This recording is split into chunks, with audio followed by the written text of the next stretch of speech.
наран цэг даргын сонсгол илэрхийлж байгаа асуултанд хариулж байгаа байр суурьуд өнөөдрийн бас асуултанд хариулж байгаа гишүүдийн асуултыг бас анхааралтай сонсоо сууж байна. Тэгээ нэг зүйл дээр санал нэгдэхгүй жоохон эргэлзээд байгаа нь тэр гадаадын банк оруулж ирнэ гэдэг дээр маш ихтгэлтэйгээр зөв гэж хэлээд байгаа юм л да. Тэгээ шалтгааныг хэлэхдээ мэдээж хэрэг мөнгөний их усруу нэмэгдэн дээр нь энэ банкны салбарт өрсөлдөө үүсээд зээлийн хүү буурна гэд байгаа.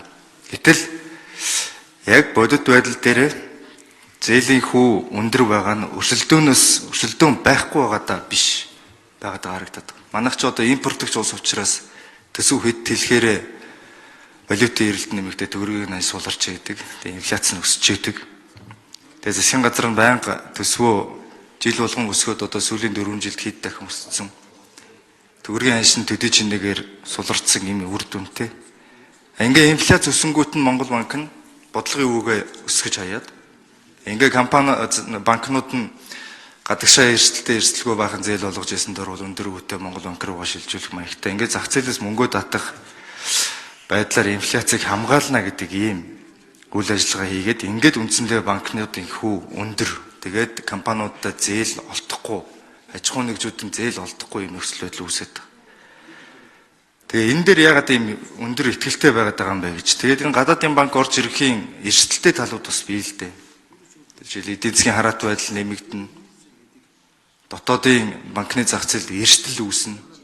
Тэгээ наран цогт дараах хэлж байгаа нь төрийн биш одоо хувийн арилжааны шинжтэй банкнуудыг оруулж ирнэ гэдгээрээ тэр нөгөө эдийн засгийн тусгаар тогтнолтой холбоотой асуудлыг бол аюулгүй байдлыг хангачна гэж үзэж байгаа шүү. Гэтэл үндсэндээ бол эдийн засгийн тусгаар тогтнол гэдэг нь тэр төрийн өмчт банк байна уу, арилжааны банк байна уу гэдгээс үл шалтгаалаад манай дотоод асуудал байна. Тэгэхээр энэ дээр яагаад ийм их ихтгэл өндөр байгаа вэ гэдэг дээр та нэг тодорхой тайлбар хэлээд гэж. Эрсдэлтэй хүлээн зөвшөөрч гинөө. Энэ эрсдэлтэй талууд олон байгаа. Эрсдэлтэй талуудыг ер нь өгж бодож гадаадын банкуудыг оруулж ирэх нь. Зөвхөн зээлийнхөө бууруулах зорилгоор оруулаад ирчихээр энэ дэр чинь асуудал үүсэхгүй.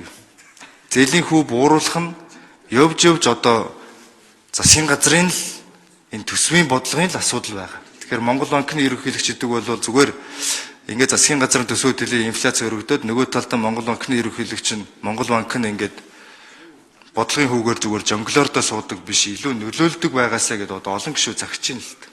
Тэгэхээр энэ дээр ямар бодолтой байна вэ? Лотосан бүгшин тэнтэй санал нэг байна уу? Таны яг зарчмын санал зөв. За ерөн зүгээр энэ ингээ манай чуулган бол олон нийтэд нээлттэй явдаг. Гадны олон улсын байгууллага, гадаад хөрөнгө оруулагч бүгдээрээ бас анхаарч идэг. Тийм учраас би бас ингээ төв банкнд нэр дэвшигчийн хувьд айлуулах захиргааны арга, гадны хөрөнгө оруулалтыг хаах баах асуудлыг бол ярихаас би цэрлээд байгаа. Ерөн зүгээр таны яг болгоомжилж байгаа асуудлыг бол би бас бодож байгаа. Цэр судалгаатай бол бас төв банкны судалгаа байгаа гэдэг итгэлтэй байна. Ажлаа хүлээж авбал би очиод нарийн танилцсан. Мэдээж энэ тал бол эмзэг асуудлыг ойлгож байгаа. Зөв би бол ямар байдлаар ерөн зарчмын хувьд бол Монгол улсын энэ бид бол ингээд захиргааны зах зээлийн зарчмуудыг эвдэх тийм ээ. Захиргааны аргаар хүү тогтоох, гадны хөрөнгийг үргээх, иймэрхүү одоо мэддэгдэл зарчмын байр суурийг одоо хариуцлагатай албан тушаалтан бол барихшгүй гэдэг ийм зарчмын байр суурийг маань та ойлгоорой. Хоёрдугаар тэр бодлого өгөр жонглордоо суудаг гэдэг асуудалтай чинь бас санал нэг байгаа. Бид нар энэ дээр өөрсдөө төсөв батлагдах үед, мөнгөний бодлого батлагдах үед их хурал тэр дундаа эдийн засгийн байнгын оронд асуудлаа маш нарийн судалгаа дэлгэрэнгүй танилцуулж асуудлаа бид нар бодиттой ярьж зөв шийдвэр гаргадаггүй. Тэгээд дараа нь биенийг муулдаг, эсвэл хаалгаа ачаад бид нар даасаа хараат бус штегээ суугаад байж болохгүй маа л гэж би боддог. За тэгээд ардчилсан намын зүгээс бол ер нь ингээд төсвийн хийдэлэл төсвийн өргөө зардлуудыг багасгах шаардлагуудыг одоо удаа тарай тавьсаар өнөөдөр гүрж байгаа. Тэгээд энэ их хурлын танхим, чуулганы танхим, энэ засгийн газрын хуралдааны танхимаас худлаа ярихыг болиулмаар байна. Одоо энэ дэд сайдыг томилдог дээр Монгол улсын засгийн газрын танхимаас худлаа ярьж байна. Их хурлын чуулганы хуралдааны танхимаас гишүүд нь худлаа ярьж байна. Улаан цам хуурам эхэлж байна.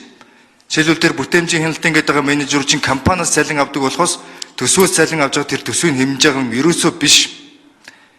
Энэ худлаа ярьсандаа энэ засгийн газар энэ ерөнхий сайд саяны хэлсэн энэ их хурлын гишүүд Монгол Ардын намын гишүүд бүгдээрээ өөрчлөлт авах хэрэгтэй. Хуурам эхлэх ажиллагаа хийж байгаагаараа. Энэ төсөвдөө ерөөсөө хамаагүй. Тэр компаниас цалин авдаг. Одоо харин 16 дид сайд бол төсвөөс цалин авна. Одоо төсөвт 100 төгрөгч байхгүй. Тэр бүгдээрээ өөрчлөлт авах хэрэгтэй. Энэ танхимаас ядаж худлаа